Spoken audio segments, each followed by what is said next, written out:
Tiger Shroff থেকে শুরু করে রণবীর সিং জিম করে বডি বানিয়ে আলোচিত হয়েছেন বিশ্বের বহু তারকা। কিন্তু কেমন হতো যদি মানুষের মতো জিম করত গরুও? কেমন দেখাতো এই প্রাণীকে?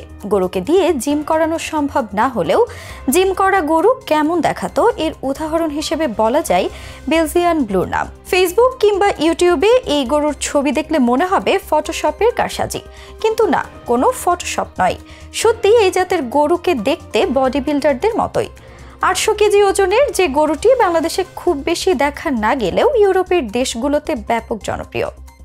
পৃথিবীর সেরা গরু কোনটি? এমন প্রশ্নের জবাবে কেউ বলবেন ব্রাহামা, কেউ বলবেন অ্যাঙ্গাস ব্ল্যাক, আবার কেউ বলবেন জার্সি কিংবা আয়ারশার নাম। তবে আজ আপনাদের এমন একটি গরুর সাথে পরিচয় করিয়ে দিব যে গরুটি মাংসের জন্য গোটা বিশ্বে সেরা। বেলজিয়াম ব্লু নামে যে গরুটি ইতিমধ্যে বিশেষভাবে নজর কেড়েছে এর শারীরিক গঠনের জন্য। এক কথায় গরুর বিস্ময়কর এক জাত বেলজিয়ান ব্লু। প্রাকৃতিকভাবেই মাংসের জন্য বিশেষ বৈশিষ্ট্য রয়েছে জাতটির। যথেষ্ট শক্তিশালী ও শান্ত প্রকৃতির গরুটির পিঠে কোনো কুচ নেই। এই জাতের গরু 70 কেজি ওজন নিয়ে জন্ম নেয়। মাত্র একদিন বয়সী বাছুর প্রতিদিন 5 লিটার পাউডার দুধ খায়। 3 মাস বয়স থেকে দুধ খাওয়ানো বন্ধ করে দানাদার খাদ্য দেওয়া হয়। অবাক করা ব্যাপার হলেও সত্য যে প্রতিদিন প্রায় 1 কেজি করে ওজন বাড়তে থাকে বাছুরের। 2 বছরের মাথায় কমপক্ষে 600 কেজি ওজন হয় একটি গরুর। 3 বছরে এর ওজন দাঁড়ায় 750 কেজিতে। এভাবে ওজন বেড়ে 1000 কেজি থেকে 1200 কেজি পর্যন্ত পৌঁছায়। দানব আকৃতি দেখে ভাববেন না যে বেলজিয়ান গরুকে বিভিন্ন অ্যান্টিবায়োটিক, হরমোন বা স্টেরয়েড দেওয়া হয়। এমন আকৃতির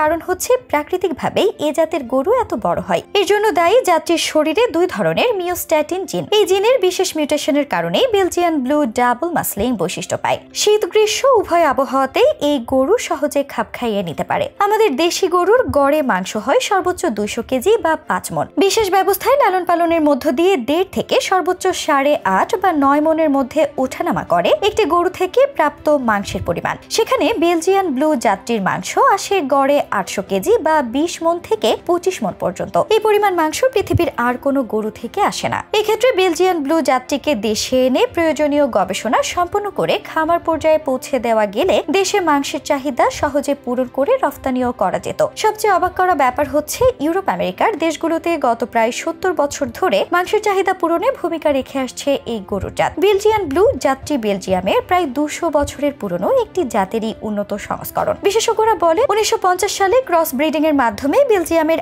আদি একটি জাতকে উন্নত করে বেলজিয়ান ব্লু হিসেবে পরিচিত করেন। ইতিমধ্যে ইউরোপ, ব্রাজিল, আমেরিকা, কানাডা ও নিউজিল্যান্ডে বেলজিয়ান ব্লু ব্যাপকভাবে লালন পালন করা হচ্ছে। মাংসের গুণগত মান ভালো, তাই এর জনপ্রিয়তাও তুঙ্গে। উন্নত বিশ্বে পরিচিত থাকলেও বেলজিয়ান ব্লু আমাদের দেশে অপরিচিত। কোরবানিকে সামনে রেখে মাংসের চাহিদা প্রশ্নে আমাদের দেশে উৎপাদিত গরু কোনোভাবেই যথেষ্ট নয়। এক্ষেত্রে বেলজিয়ান ব্লু জাতটিকে দেশে এনে গবাদি পশুপালনে এই জাতটি যুক্ত করা যেতে পারে। বেলজিয়ান ব্লুকে বাংলাদেশের মানুষের সাথে প্রথম পরিচয় করিয়ে দেন বিশিষ্ট কৃষি ও গণমাধ্যম ব্যক্তিত্ব শাইখ সিরাজ। তিনি প্রথম গরুর এই জাতটিকে নিয়ে একটি প্রতিবেদন প্রকাশ করেন। তার প্রতিবেদনের সূত্র ধরেই বাংলাদেশের মানুষ বেলজিয়ান ব্লুর সাথে পরিচিত হয়। শাইখ সিরাজ আশা করেন আমাদের দেশে গরুর মাংসের বিপুল পরিমাণ চাহিদা মেটাতে বেলজিয়ান ব্লু ভালো একটি বিকল্প হতে পারে। তিনি এ ব্যাপারে সংশ্লিষ্ট কর্তৃপক্ষের দৃষ্টি আকর্ষণ করেন।